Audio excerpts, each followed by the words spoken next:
ગુજરાતમાં લવ જેહાદનો ચોંકાવનારો કિસ્સો સામે આવ્યો। આર્મી જવાનની ઓળખ આપી યુવતીઓને ટાર્ગેટ કરવામાં આવતી હતી।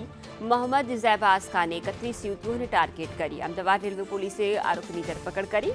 યુવતીઓને લવ જેહાદમાં ફસાવીને દુષ્કર્મ આચર્યું। ભારતની જુદી જુદી યુવતીઓને પ્રેમજાળમાં ફસાવી હતી।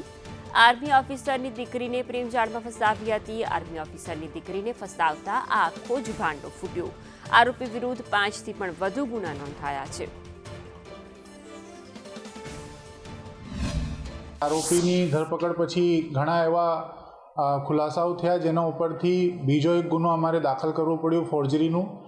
એ જે આરોપી છે શહેબાજ ખાન, એ પોતે એક આર્મીમાંથી રિટાયર્ડ આર્મીમેન છે અને એમને ફોર્જરી કરીને પોતાની ઓળખ એક મેજર તરીકે સ્થાપિત કરેલી હતી।